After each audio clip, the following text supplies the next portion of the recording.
Hello, कैसे हैं आप सभी लोग। आशा करती हूँ अच्छे होंगे, स्वस्थ होंगे, तंदुरुस्त होंगे और खूब मन लगाकर पढ़ाई कर रहे होंगे। हमारे चैनल हिंदी ज्ञानधारा पर आप सभी लोगों का बहुत बहुत स्वागत है। आज हम सभी लोग पढ़ेंगे वचन, मतलब वचन पढ़ेंगे। जैसे कि वचन होता है अकारांत, उकारांत, औकारांत। इसमें क्या होता है, वचन परिवर्तन पढ़ने के लिए अंतिम स्वर पर ध्यान दिया जाता है। जैसे अकारांत में आ हो जाता है, उकारांत में उ अंतिम स्वर और औकारांत में औ होता है। जैसे कि लड़का है तो आ पे ख़त्म हुआ तो उसका अकारांत हो जाता है।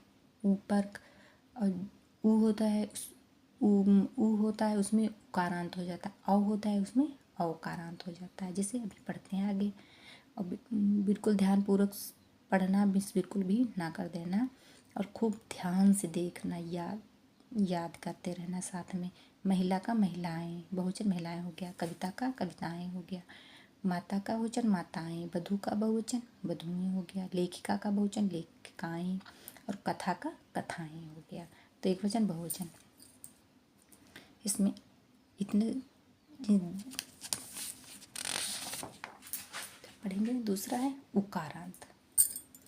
उकारांत शब्दों के अंत में आ और ए हो जाता है। उकारांत में शब्दों के अंत में मतलब कमरा है तो कमरा आ पर ख़त्म हुआ तो कमरे ए पे, इसमें बहुवचन में ए हो जाता है। फिर दाना, दाना आ पे ख़त्म हुआ फिर दानी ए हो जाता है। कपड़ा, कपड़ा आ पे ख़त्म हुआ कपड़े ए बहुवचन में ए हो जाता है। लोटा, भला भले, लोटा लोटे बहुवचन में लोटा हो जाता है। गधा, गधा का बहुवचन में गधे हो जाता है।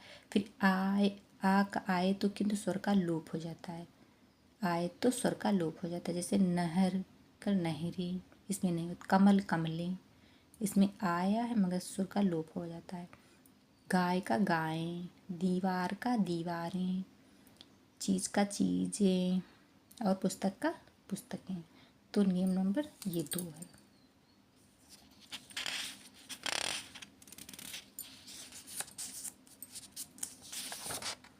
फिर पढ़ेंगे उकारांत। उकारांत में ई और ई का या हो जाता है। जैसे एक वचन में क्या होता है, ये इतना याद रखना है। जैसे कि शक्ति, शक्तियाँ, लड़की, लड़कियाँ, बुढ़िया, बुढ़ियाँ, पंक्ति, पंक्तियाँ, नारी का नारियाँ, डिबिया का डिबिया, स्त्री का स्त्रियाँ। तो इसमें क्या हो गया, या होगा। ई मतलब लड़की ई है तो लड़कियाँ या हो गया ना। और पंक्ति ई है तो पंक्तियाँ हो गया। नारी है ना, ई की मात्रा लगी बड़ी आई छोटी ई तो नारियाँ हो गया। इसमें डिबिया, बी ई या मतलब डिबिया ई है ना, डिबिया यहाँ हो गया। स्त्री स्त्रियाँ। फिर दूसरा है कुछ शब्द हमेशा बहुवचन में ही प्रयोग होते हैं। कौन कौन से शब्द, जैसे रोम है, समाचार, प्रजा, कभी भी देखा हो ज़्यादातर बहुवचन में प्रयोग होते हैं। बाल, आंसू, लोग, होश, दर्शन, प्राण, ये हमेशा बहुवचन में प्रयोग होते हैं। प्राण तो वेरी वेरी इम्पॉर्टेंट है। प्राण, आंसू, ये बहुत बार पूछा गया है, बहुवचन में ही प्रयोग होते हैं।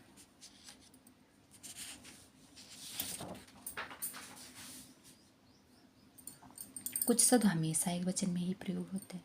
जैसे कुछ मतलब वो शब्द होते थे हमेशा बहुवचन में प्रयोग होते हैं। कुछ शब्द होते हैं हमेशा एक वचन में ही प्रयोग होते हैं। जैसे जनता हमेशा एक वचन। पानी, क्रोध, क्षमा, वर्षा, आग, सोना, चाय, छाया, प्रेम, प्रेम बहुत बार पूछा गया है। जल, दूध, सामग्री, हवा, ये बहुत ही इम्पॉर्टेंट है। एक वचन में ही प्रयोग होते हैं, बहुवचन में ही प्रयोग होते हैं। दोनों बहुत इम्पॉर्टेंट, वेरी वेरी। तो जैसे पानी है ये भी पूछा गया है, क्षमा पूछा गया है और वर्षा एक वचन में ही प्रयोग होता है। वर्षा, छाया, प्रेम एक वचन में ही प्रयोग होता है। जल, दूध एक वचन में ही प्रयोग। सामग्री एक वचन में ही प्रयोग होता है। मतलब ये बहुत ही इम्पॉर्टेंट है, एक वचन वाला और बहुवचन वाला। जब किसी को सम्मान अथवा दे रहे हो तो बहुवचन का प्रयोग। अगर किसी को सम्मान दे रहे हो किसी को तो उसमें हमेशा मतलब हमेशा बहुवचन का प्रयोग किया जाता है।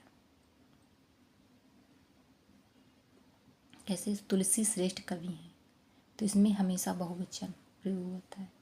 माता जी दिल्ली जा रही हैं, माता जी दिल्ली जा रही हैं, इसमें भी बहुवचन प्रयोग होता है। इस किसी को सम्मान हम दे रहे होते हैं, पुरस्कार, सम्मान अथवा पुरस्कार दे रहे होते हैं तो बहुवचन में ही प्रयोग होता है। ये ध्यान रखने योग्य बात है, मतलब कि दिमाग में बैठा लेना चाहिए कि जहाँ पे सम्मान दिया जाए, पुरस्कार दिया जाए किसी को, तो वहाँ पे बहुवचन का हमेशा प्रयोग होता है। माता जी दिल्ली जा रही है, बहुवचन। तुलसी श्रेष्ठ कवि हैं, श्रेष्ठ कवि ना, इसीलिए बहुवचन में प्रयोग हुआ। ऐसे ही ट्रिक से पढ़ने के लिए हमारे चैनल को सब्सक्राइब कर लीजिए, लाइक कीजिए, कमेंट कीजिए। Thank you.